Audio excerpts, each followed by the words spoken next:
Hey, welcome back to the Disney Plus Everyday Challenge, and today we have Miss Peregrine's Home for Peculiar Children. Sorry, I keep wanting to say school because, yes, this has a little bit of X-Men vibes to it, to a certain degree. I can't say it has a lot of different vibes to it. This is a 2016 movie. It's 2 hours and 8 minutes long, and it stars Eva Green. And Asa Butterfield is the main character, but it stars Eva Green. So, yeah, you can see where my interests lie. But anyway, Asa Butterfield plays Jake, and he is a kid growing up in Florida who is pretty much bullied and doesn't have a whole lot of friends, and he's great friends with his grandfather, played by Terrence Stamp. You might know him as General Zod from Superman 2, way back when. God, I hope I'm right about that. My brain just goes to that, and it's him. It's gotta be him. There's a number of big names throughout this film that, for the most part, I don't know if it really went anywhere. I mean, obviously there's no sequels, there's no franchise. It feels like this is a thing that was going to build a franchise. And especially when you have a director like Tim Burton behind the wheel, you kind of figure, you know what, we're gonna make more of these. Why not? But I guess it didn't happen. But when you have a cast this big and also this young, you can't expect that the next episode of the franchise, these kids won't be aged up to some incredible degree. Like, they're just gonna turn into adults, and by the time you make one 3, 5, 6 years later, yeah, it's going to be kind of hard to bring back the original cast, even though, like, one of the kids is literally invisible the entire time. How can you imagine, like, hey, you want to be in a movie with Tim Burton? Yes. You're like 8 or whatever? Okay. We need you to basically just wear a green suit the entire time, and then clothing on top of that, and we're never going to see you. That's one. He's got to be in a movie, but you couldn't tell, except for his voice. So it's kind of strange for that kid. At least he doesn't, have to worry about growing too old. Oh yeah, wait, his voice will change. So anyway, the point of this film is there's a lot going on. Let's just say it hints at a much deeper thing. This is based on a book by Ransom Riggs, I believe, and or a book series. Like I said, it's the kind of thing where everybody's snatching up properties. This is a 20th Century Fox acquisition. It came from over when Disney bought them. So it's not necessarily a Disney film. It is, but it is, honestly, yeah, it's just on the edge of not being able to be a Disney film. I mean, Disney has its share of horror stuff, but this has some pretty freaky stuff, and which you kind of expect with Tim Burton. There is some pretty twisted, freaky stuff. But yeah, this one, there's points where people's eyes get plucked out of their heads. Let's just say that.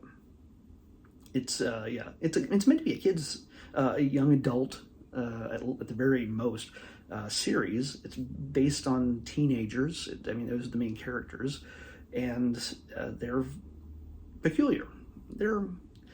And I realize I'm going to say this. It's got elements of Harry Potter, yes, and it's got elements of X-Men. It's got all sorts of things. But it's also got time travel, sort of. I don't want to go too deep into that because I don't want to give away some twists, but it takes place in a bunch of different eras, and there are mechanics behind this that I don't think I've ever really seen before in a film or in a book. So that's unique. But it has a lot of rules. It's the kind of thing where I'm just like, wait, well, the bad guys, and then how do people aging, and there's a whole lot going on, so you have to pay attention.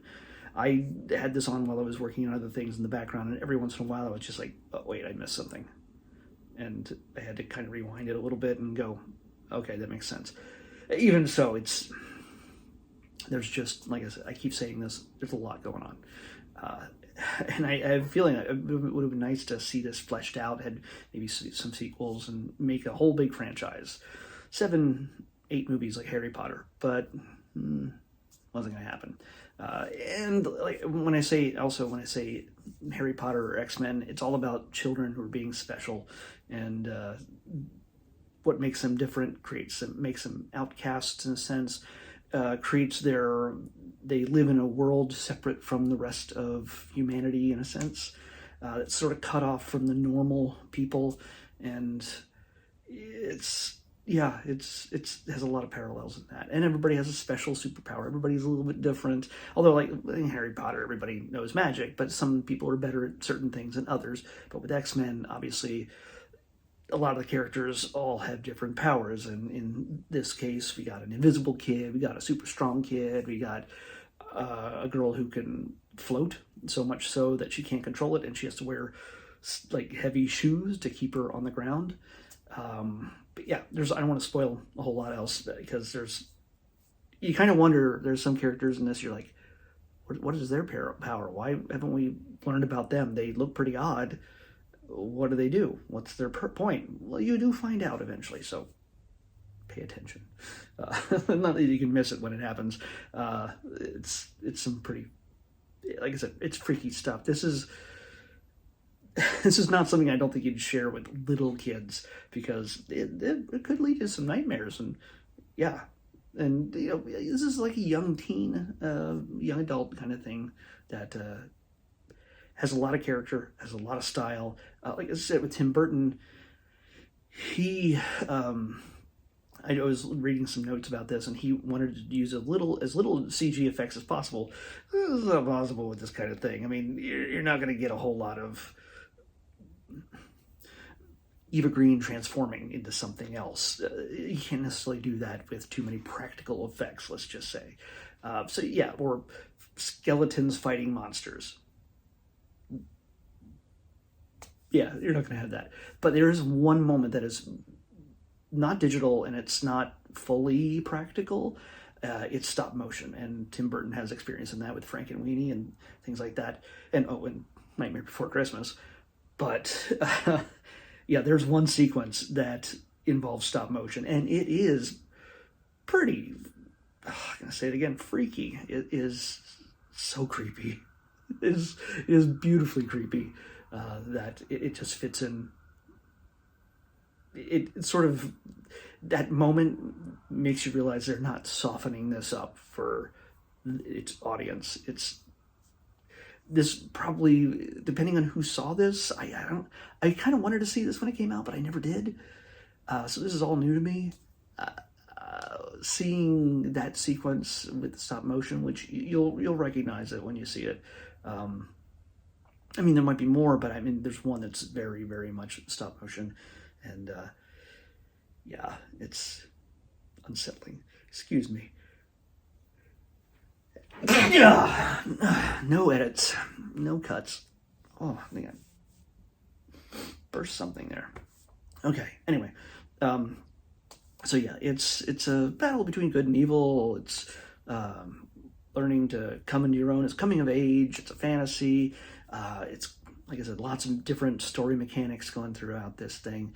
To me, I mean, I really liked it, but I kind of really wish it had time to be fleshed out. I mean, this is 2 hours and 8 minutes long. Odds are there's a cut that's much longer, and they had to probably whittle down a lot in order to just keep it moving.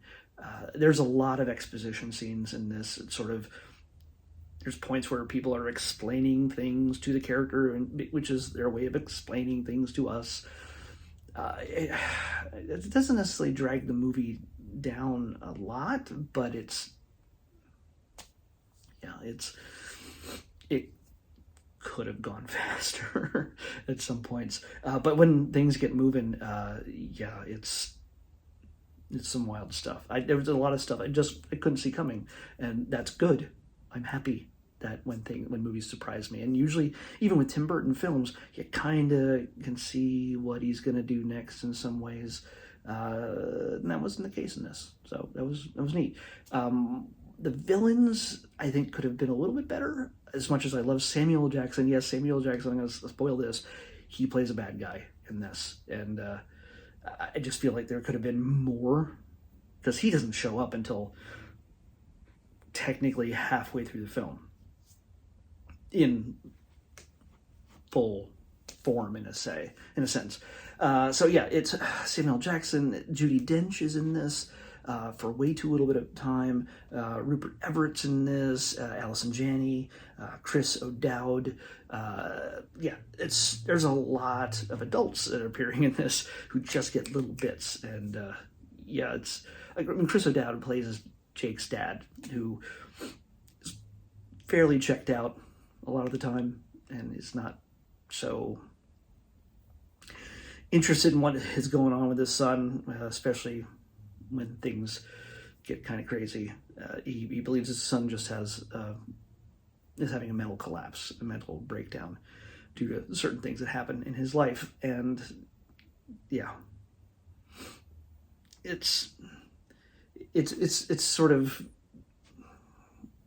it moves the character, moves Jake's character in a direction that says, you know what, maybe I might want to actually give up on this normal life and be part of what all this craziness that I've discovered. But at the same time, he realizes he has no choice but to live a normal life. But does he? So all sorts of craziness. I can't really describe how it all comes together. Some people might be a little annoyed by it because it's not exactly what they expect or exactly what they want. For me, I think I wanted more.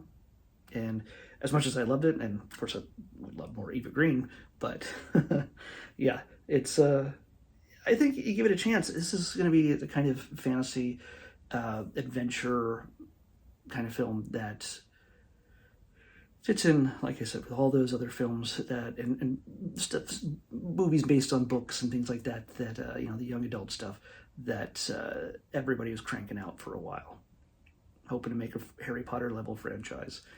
And none of them could do it. The Hunger Games got the closest. And, well, yeah, it could be better, but I think it's, if you're looking for something a little bit strange that you haven't seen, if you haven't seen this before, I mean, the fact that it's on Disney Plus here now, here's your chance. I'd say give it a shot. But yeah, keep the little ones away from it for now. So watch it first and you'll understand why. Because, yeah. Let's pick tomorrow's episode. 366. Well, we don't have to scroll far for that. 366. Oh. Wow, we just had Behind the Attractions. We're having another Disney docu-series. I think it's a series. I'm pretty sure it's not a single one, but I could be wrong. But we're looking at behind the scenes at Disney once again. This is One Day at Disney. So yeah, this is another one of those things I've been looking forward to checking out. One Day at Disney, behind the scenes at Disney parks. Probably if it's a series, which I'm pretty sure it is, because there's a lot going on. I'm going to watch maybe 1 or 2 episodes, depending on how long they are, and I'll come back here and talk to you about it, and then God knows I'll probably watch the rest on my own. But either way, One Day at Disney coming up next on the Disney Plus Everyday Challenge. I'll see you back here tomorrow.